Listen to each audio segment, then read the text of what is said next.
Hey, the relatives are gonna gather at our place from 6 p.m.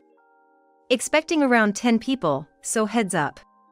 One day, my husband suddenly announced this. What? Why all of a sudden? Does 6 p.m. mean they'll be having dinner here? Yeah, they'll eat here. They want to see your cooking skills.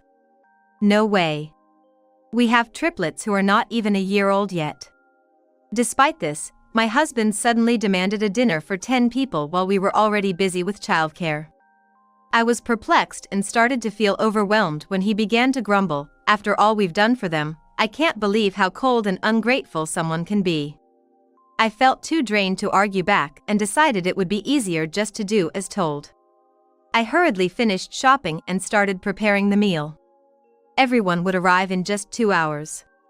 I chose dishes that were quick to make and also looked good, and got to work. Once everything was ready, my husband said, "All right, you and the kids stay upstairs in the bedroom. Don't come down, no matter what." Why? I was surprised by his request and asked him. If you guys are around, everyone will feel like they have to help with the kids. Just once, I want us to have a family gathering without worrying about the children. So, I followed his instructions. Despite it being so late, the noise from downstairs doesn't stop. Because of that, the kids had a hard time falling asleep. My husband's loud voice, in particular, echoed up to us. Irritated by his loudness, knowing we had children, I left the bedroom to go to the bathroom. That's when I ran into my husband's sister, Eleanor. What? Olivia? Why are you here? From Eleanor's reaction, it seemed she didn't know we were home. Just wait, this is awful. Wait! I tried to stop her, but she stormed down the stairs with fury. Then, a few minutes later, a loud noise echoed through the living room. I'm currently 32 years old, Olivia. A working mom in the thick of parenting. I started living alone for the convenience of getting to college. Right after I moved out on my own, I met Liam through an acquaintance. We hit it off immediately, bonding over our shared love for travel. After dating for 2 years, he proposed, and we got engaged. Then, we went to greet my parents. Being an only child, my parents were a bit overprotective, to say the least. Not to toot my own horn, but my dad dotes on me. He's strict but kind, always indulging my whims. However, when it comes to my love life, that's a different story. The usually gentle dad would become stern. I was worried about how he would react to me getting married, fearing he might say, "I won't give my daughter away." Deep down, I felt anxious. But to my surprise, Dad, with tears in his eyes, said, "Olivia's getting married? I am so happy." "You must be happy, Liam. Please take good care of my daughter, Dad." I remember both my mom and I were moved to tears by his expression. Next, we headed to Liam's family home. I wasn't too worried since I had met Liam's relatives several times during our relationship. When we arrived at Liam's parents' place, we were greeted by Liam's uncle, his sister Eleanor and her kids, as well as Liam's aunt and her children. A lot of relatives were gathered, making for a lively atmosphere. "Father-in-law, mother-in-law, I look forward to being part of your family. Olivia, please take care of Liam. We're family now, so feel free to rely on us anytime," Liam's parents told me. Liam's family lives close to each other, and they all get along very well. Everyone's really kind, easygoing, and easy to talk to. I absolutely love my in-laws. Among them, I'm particularly close to Liam's sister, Eleanor. Eleanor, despite her trendy, almost glam appearance, is a working mom of 3, juggling her role as a nail technician. She's so popular that getting an appointment with her can be quite the challenge. She might come off as tough and straightforward, but she's earnest and treats me like her own sister. We've been going out together and chatting long before I got married, and Eleanor has been doing my nails every month. "Eleanor!" As soon as I spotted her, I rushed over and hugged her tightly. "Oh! Olivia! Congratulations on your wedding! I was so looking forward to you coming to the family home. Thank you so much. I'm looking forward to getting even closer to you all. Yes. Of course. I'm thrilled. That's how we celebrated, blessed by each other's families, and officially married. Later, we bought a condo centrally located to both our parents' homes, starting our new life together. Since both of us are working, let's share the household chores. Yes, that sounds good. Whoever gets home first can cook, and the other can do the dishes. We can both take turns with laundry and cleaning. Right. With that simple agreement, we set our domestic routine. Perhaps we should have detailed our chore distribution more, but too many rules could have made us both feel constrained. So, this level of flexibility seemed just right. Half a year into our blissful marriage. Ugh, I feel so sick. Olivia, you've been looking unwell lately. Are you okay? I've been feeling off for a while now. Initially, I thought it was just a cold, but 2 weeks passed, and I wasn't getting any better. When will this end? It's been dragging on. Huh? Now that I think about it. When was my last period? Oh. We looked at each other and froze for a few seconds. Then, we finally grasped the situation we were in. What? Pregnant? For real? Am I gonna be a dad? Well, we don't know for sure yet, but it's possible. I'm so happy. I'm incredibly happy, my husband said, his eyes sparkling with joy. The next day, we immediately went to a nearby OB/GYN. You're pregnant. Congratulations. The doctor's words made my heart leap. I'm going to be a mom. I'm so happy. However, the doctor seemed hesitant to continue. Was there something wrong with the baby? What? Is there something wrong with the baby? It's okay, right? I asked quickly, feeling anxious. The baby is fine, but you're having triplets. What? I was utterly speechless. It took quite some time to accept this as reality. Looking at the ultrasound, I could faintly see 3 babies. I felt overwhelmed with happiness at being blessed with children, but at the same time, crushed by the pressure and anxiety of suddenly becoming a mother to 3. Walking home with my head down, my husband, who had just returned from work, was waiting. Today was the day, right? The test. How did it go? Were you really pregnant? Yes. I'm pregnant. Awesome. Thank you. I'm so excited.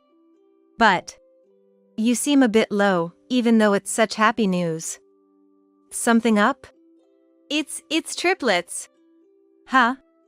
My husband let out a pitiful sound. Then he was silent for a while, probably trying to process the situation in his head. What? No way? Really? My husband finally comprehended and exclaimed in shock. His reaction made my anxiety grow even stronger. What are we gonna do? We're suddenly becoming parents to 3? Tears welled up in my eyes. I wasn't sure if they were tears of joy or anxiety, but it was probably a mix of both. Seeing me start to cry, my husband quickly tried to reassure me. It's okay. It'll be okay. I'll help out, and so will Olivia's parents and my parents, and even our relatives. Everyone lives close by. We can rely on them to raise all 3 properly, right? He patted my back gently as he spoke. Yeah. Encouraged by my husband's words, I began to think more positively. Afterward, we went through a lot of tests and were told by the doctor that the triplets were growing without any problems so far. However, pregnancy was much harder than I imagined. The morning sickness was severe, and the fatigue was overwhelming. There were many things I couldn't eat, and my body felt heavy and cumbersome every day. By the time I reached full term, my belly had grown over 39 inches. It felt surreal that there were 3 lives inside me. The morning sickness was tough, but feeling the baby's movements made me grow increasingly fond of them, and I eagerly awaited the day I could meet them. After about 10 months, I gave birth via cesarean section. All 3 were born healthy and well, which was a huge relief. The triplets were all girls. All girls, huh?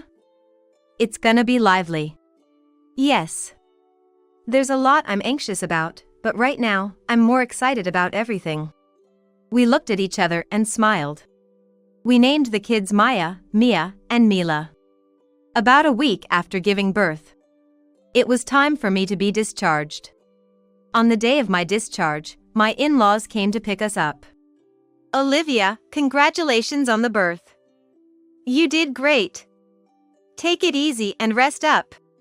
Really, being a mom to 3 is amazing. Well done. We'll all help out, so don't hesitate to ask us anytime. Thank you, father-in-law, mother-in-law, my husband, the triplets, and my in-laws. On the day of my discharge, we headed straight to my in-laws' house. Eleanor, my husband's sister, was there too. She came to celebrate the birth. Ah, how cute! Eleanor immediately rushed to the triplets, her eyes turning into hearts. Olivia, becoming a mom to 3 all of a sudden must be tough, right? My mom and I will help out with anything, she promised. Surrounded by so much celebration, we were at the peak of happiness. After that, the real challenge of parenting began for Liam and me. Liam couldn't take paternity leave, so I was mainly in charge of childcare. But it was harder than I could have ever imagined. Even if I managed to put all 3 to sleep, if one started crying, the other 2 would follow suit. Feeding milk to all 3 by myself felt like an endless task. I couldn't take my eyes off them for a second. Concerned about me, my mother-in-law, Eleanor, and my own mother started taking turns visiting my house to help out. The 3 of them quickly became close and got along well. Having everyone help with the triplets allowed me some rest, and just having someone to talk to or vent to eased my mind. Liam was initially diligent in helping with childcare, but gradually began to slack off. What's more, when the kids started crying in the middle of the night, he would say things like, "Damn, they're crying again. Hurry up and make them stop." Make them stop? Night crying is inevitable. There's nothing I can do about it. Even as I soothed the children, it seemed Liam was still frustrated. I'm working all day long. I have work early tomorrow too. Do something about it. I can't sleep with all this noise. I, too, am busy all day with childcare, running around. Tomorrow, I have to get up early to make Liam's lunch, prepare baby food, and feed and give milk to 3 people. I haven't had a good night's sleep in days either. You could help out a bit more. You're on parental leave, aren't you? Do you even know what that means? If not, look it up. With those sarcastic words and a click of his tongue, Liam went off to the living room. It seems he plans to sleep on the couch alone because the night crying is too loud. We've hit a major wall with childcare, and our relationship has started to strain. I had hoped that Liam would return to his kinder self after a while, but his attitude never changed. On the contrary, his neglect of childcare only worsened. On weekdays, he comes home claiming he's too tired from work, dives onto the couch, and waits for dinner to be served, saying, "I'm starving." I hoped he would at least help out on weekends, but he just lazes around, saying, "Let me relax on my day off." My patience has run thin, and I've often found myself yelling in frustration. I've lost count of how many times we've had arguments. Yet, my husband never seems to change, and I've come to realize that no matter what I say, it's useless. This day was no different. Coming home from work, he goes, "Hey, where's dinner? I'm feeling like stuffed cabbage today."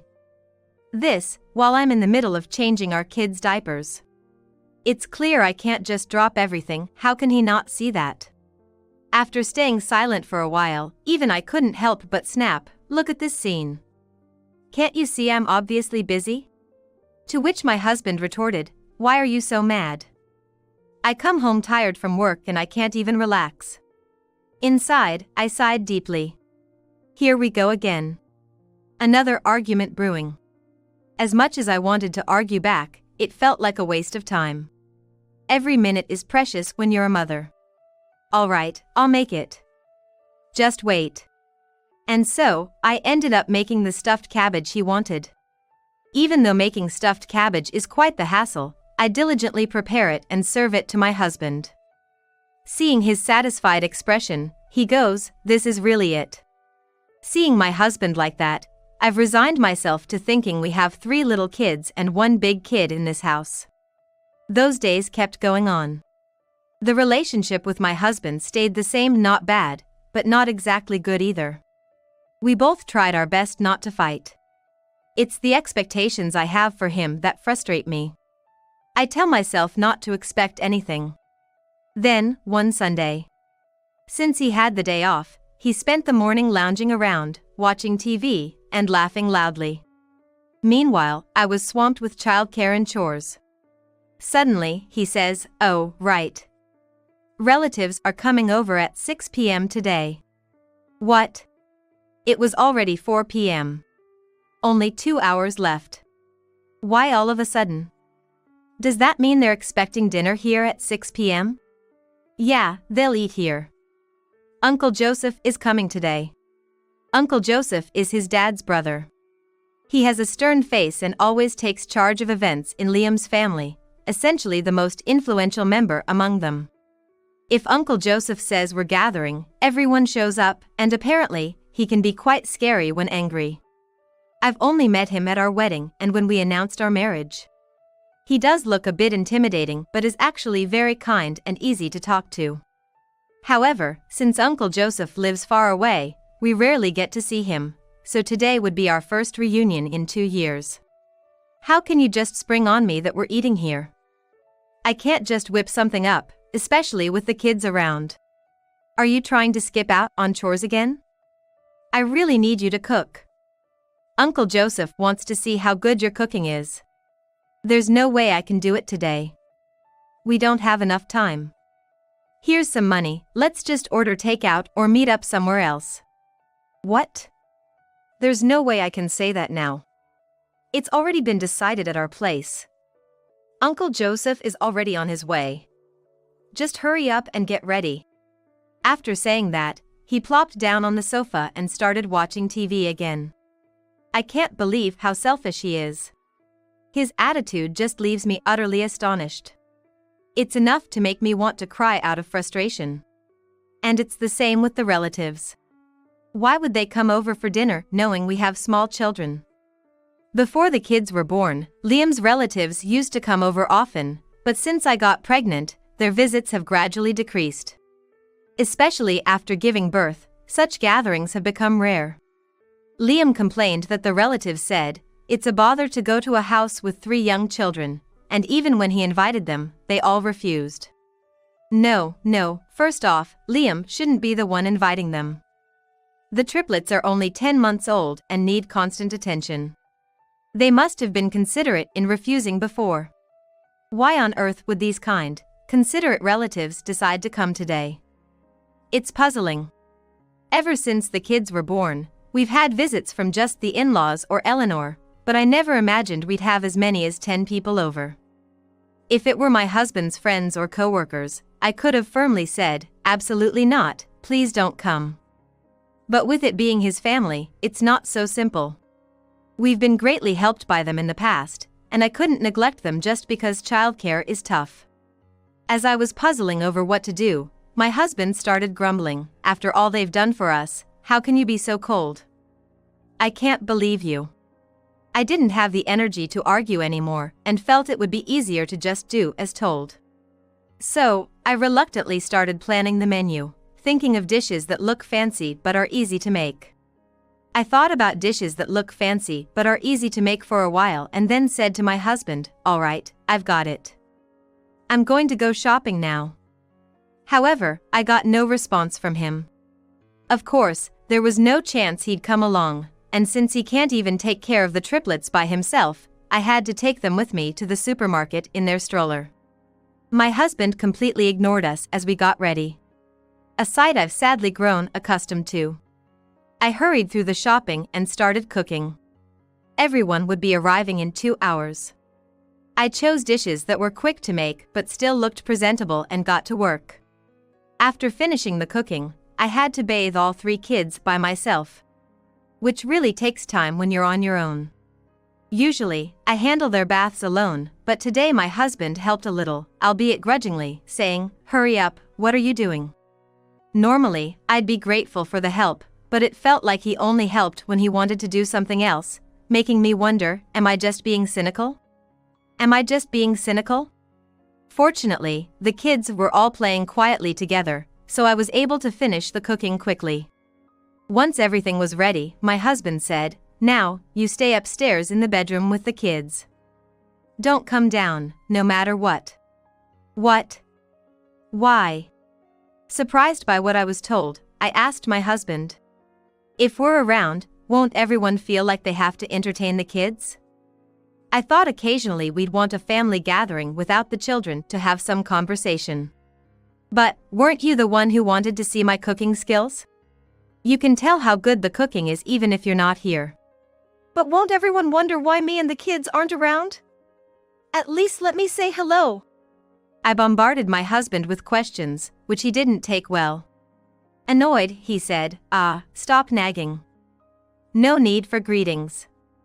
Everyone will just think you and the kids are sleeping. It's more hassle if you're around, got it? Just don't come out, okay?" I thought it was odd how desperate he seemed, but I let it go. It seemed too troublesome to probe further. I decided to follow my husband's instructions, just as he had said. As the appointed time approached, I stayed in the upstairs bedroom with the children as instructed. Soon, I heard Eleanor's voice greeting, "Good evening." I hid, wishing I could have seen her. Then, faintly, I heard my mother-in-law's voice from downstairs, "This is delicious." Her voice is a bit high-pitched and carries well. It seemed the dinner I made was well received. I didn't hear Uncle Joseph's voice, but was relieved for the moment. While thinking this, I looked at the clock and saw it was already past 10 p.m. Despite the late hour, the noise from downstairs showed no signs of stopping. Because of the noise, the kids had a hard time falling asleep. Especially with my husband's loud voice echoing up to the second floor. Despite being irritated by my husband making such a racket while the kids are here, I stepped out of the bedroom to go to the bathroom. That's when I ran into Eleanor by chance. Olivia? What are you doing here?" She was surprised to see me. Eleanor. Please, go ahead and enjoy yourself without worrying about me," I quickly said, hoping to ease any concern she might have. "But how can I not worry?" Eleanor seemed puzzled and at a loss for words. I had no idea why Eleanor was so shocked. Then she noticed the children playing in the back of the bedroom. "Wait, the kids are here too?" No way. It seemed Eleanor hadn't known that me and the children were at home. "Didn't Liam tell you we were here?" "Not at all," Eleanor denied in a hurry. Eleanor explained that she came upstairs because my mother-in-law was in the downstairs bathroom, and Liam had suggested using the one upstairs. Eleanor explained that Liam had invited them over because he said I was staying at my parents' house with the children and he was alone and bored. What? I couldn't believe Liam would say such a thing. Otherwise, we wouldn't have come in such a large group if we knew there were young children here. "Are you okay?" "I'm so sorry. Can the kids even sleep?" "Oh, no, it's totally fine." Of course, it wasn't fine at all, but I replied that way, puzzled by what my husband might have said. "Just wait, this is terrible. I'm going to talk to Liam." Wait." I tried to stop her, but Eleanor, looking furious, rushed down the stairs. I followed her with the children. "Liam." Eleanor grabbed Liam by the collar. "What?" "Eleanor, what's the rush?" Liam, caught off guard, glanced at me and the children. His face turning visibly upset. "What do you mean, what's up? Were you locking Olivia and the kids in the bedroom?" Upon hearing Eleanor's words, everyone turned their attention to us. "Olivia? And the kids too? Were you upstairs this whole time?" my father-in-law exclaimed in surprise. "Yes." My mother-in-law, sensing something, looked at the dinner on the table and hesitantly asked me, did you make this dinner too? Oh, yes. The faces of the relatives quickly turned pale. It appeared that everyone had been deceived by Liam just like Eleanor. The relatives all started expressing their regret, saying, "What an inconvenience we've caused. Olivia, why did you come out? I told you not to." Well, if it's out, then it's out. She's been saying how tough childcare is and slacking off on the housework lately. She's always giving the kids formula instead of breastfeeding, and even though I've told her to make all the baby food from scratch, she uses store-bought. I have to make her cook for 10 people once in a while, or she'll completely stop moving. He said this, laughing. Liam spoke as if he was completely in the right about everything he had done. He doesn't understand at all. I've been raising the children on a mix of breast milk and formula because my milk supply is low. Gone are the days when people said formula wasn't nutritious enough. It's not like that anymore. It seems only about 30% of mothers are able to exclusively breastfeed. Liam complains about the baby food being store-bought, but I spend weekends preparing and freezing batches of homemade baby food. Isn't that what most mothers do? Sure, I occasionally use store-bought baby food when we're out or I'm too busy, but that's rare. I mostly make it myself. I've explained this to Liam multiple times, but he wouldn't listen. It seems I wasn't the only one disappointed by Liam's remarks. Eleanor said, "Everyone has their reasons for not exclusively breastfeeding. Besides, with 3 kids, just breastfeeding wouldn't be enough." The look Eleanor gave Liam was full of disdain. And it wasn't just Eleanor. Every parent there, including the women with children and the men who had been co-parenting with their wives, were appalled by Liam's comments, saying, "I can't believe it. Liam, you're a father, aren't you? Don't you realize that? The kids are still so young. What are you going to do if you're like this? Didn't you say you'd take proper care of the kids and Olivia?" The in-laws also started lecturing Liam. Immediately, voices suggested, "Let's call it a night, or we should at least help clean up." Yet, Liam showed no signs of remorse, sighing, "What's with everyone? Am I the bad guy here? Clearly, she's the one at fault. Great, you've killed the mood because of you." As he behaved this way, a figure who had been silent until now stood up from the sofa and walked silently towards Liam. "What's up, Uncle Joseph?" "Liam, brace yourself." "Huh?" Before Liam could brace himself, Uncle Joseph's slap landed squarely on him without a moment's delay. The sound echoed loudly in the living room. Wow, that must have hurt. I instinctively shut my eyes tight. "What are you doing?"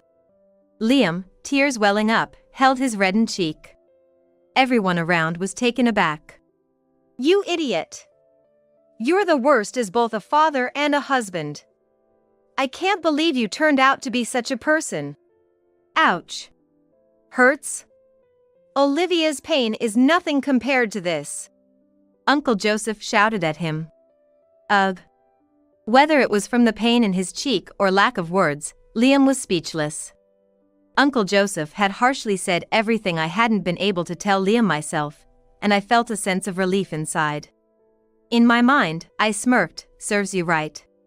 While everyone else was tidying up or soothing the children, Liam sat shrunken in a corner of the house. After being scolded by everyone and receiving a powerful slap, he was too dejected to stand up on his own. Uncle Joseph's slap and words seemed to have made a significant impact on him. 2 years have passed since then. The children have all turned 3. With 3 of them, there are fights and struggles over toys, and it costs a lot, but having helpers also multiplies by 3. I wonder if in another 10 years, I'll be discussing love stories or making Valentine's gifts with them. The thought excites me. Liam and I are still living our married life together. Of course, I've thought about divorce many times, but being on parental leave and having 3 kids, it's not easy to just divorce. Above all, after being severely scolded by all the relatives, Liam seems to have learned his lesson and now fully supports me in childcare and household chores. "Hey, Olivia. What should we do next? Should I fold the laundry?" He even started to take the initiative to help. Uncle Joseph's slap must have really made an impact. While I'm still working, and it's not like the one-parent operation is completely over, my parents, in-laws, and relatives continue to support us with childcare, so we're managing to raise triplets. Liam has many flaws, but he also has his kind moments. So, I've decided to give him a bit more time to grow, and we haven't ended up divorcing. Also, my relationship with Liam's relatives remains very good. Uncle Joseph even bought us a voucher for a one-night spa trip as a thank you, which he said I could use with my parents. When I told my mom, she suggested, why not invite Eleanor and Liam's parents and go together? She seems to have grown quite fond of Liam's family. We're not planning to use the voucher right away, but when we do go on a trip, the relatives have offered to take care of the kids, so I feel relieved to go on a family vacation. Additionally, Eleanor gave me a free nail salon voucher, and the in-laws sent a lot of meat, while other relatives sent lots of vegetables. Everyone truly seems to feel sorry about that day. Surrounded by kind relatives and my adorable daughters, I realize how happy I am. I hope these days